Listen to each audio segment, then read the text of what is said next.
Most of the time, we put off things that we don't feel like doing.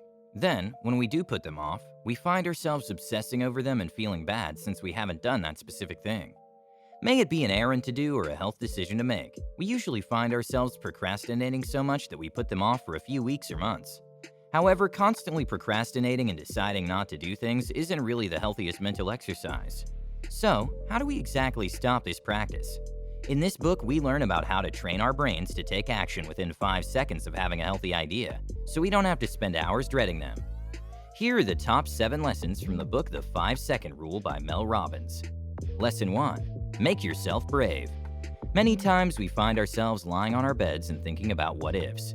What if we decided to go on that diet a year ago? What if we worked on getting that scholarship instead of getting discouraged? What if we asked our crush out last month?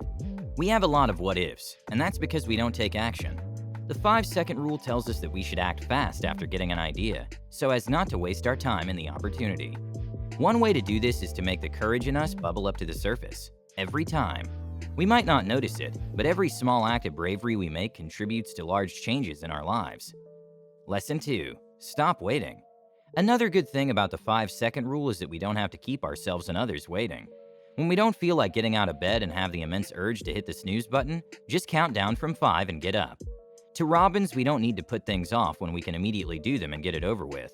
If we have a phone call to make, don't wait until later. It's better to do it now. We keep making excuses like we're waiting for the perfect time, or that we just want everything to be set, but the settings may never be ideal. One always has to start to get to something. Lesson 3. Don't make options. Our brains are very smart. We're all aware of that. They work so fast that we have to make the conscious choice to do something within 5 seconds before our mind presents a reason for us not to do it. Have you ever wanted to go on a diet, but were instantly discouraged because you imagined how gruesome and tiring it would be? Well, that's our brain working. It makes us imagine so many outcomes to talk us out of doing anything scary and uncomfortable. So to avoid these thoughts, narrow down every decision we have to make. If we can, limit it to one. We have to submit that resume. We have to attend that appointment. We have to start that report. However, these may be overwhelming, so we can also help ourselves by narrowing down our choices and sticking with them. Just make sure that quitting and procrastinating isn't in the options. Lesson 4. Take all the little steps. It takes an average of around 55,000 to 63,000 steps to finish a marathon.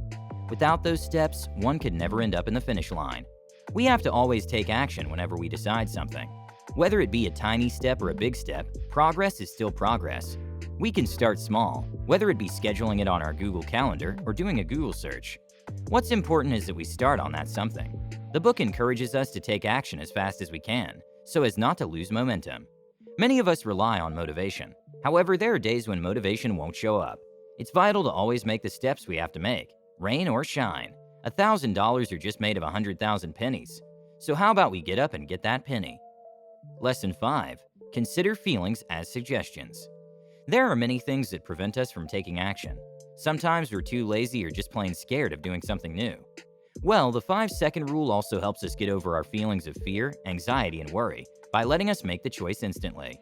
Robbins refers to Descartes' error, where he declares that people are feeling machines that think, not thinking machines that feel. For us to push ourselves and to take those little steps, then we should think then act, instead of act then think. Our feelings are rarely rational, so most of the time we're discouraged instead of encouraged. Lesson 6. Believe in yourself. If you're faced with decisions and we start doubting ourselves, whether you think you can or you can't, you are right. A lot of times our greatest challenger is ourselves. We think we can't, but we actually can. And if we ever discover that we suck at it, then at least we tried. However, if we start all thoughts with I can't, then nothing will ever be done. But how do we start believing in ourselves with the help of the 5-second rule? Well, the author says just count 5, 4, 3, 2, 1. Then do whatever we have to do. We tend to cloud our minds with I'm too tired, I'm not smart enough, or I might fail. Whenever we are filled with these types of thoughts, we should choose to believe in ourselves and say I can and count to 5. Lesson 7. Work on thoughts and actions.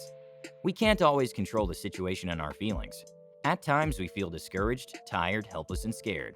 When we're about to start something new, it's normal to feel anxious about what's to come.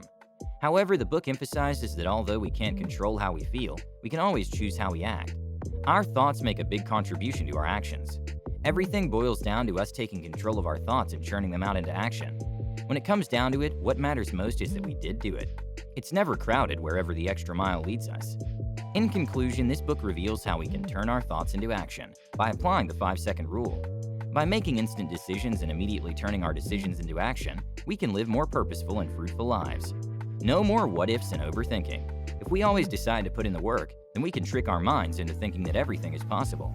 How about you? How do you make decisions? Tell me in the comments section. Thank you for listening. If you like the book summary and you want to see more in this category, please like and subscribe so I can create more. You can also get a free copy of the entire audiobook by clicking the link in the description. Until next time.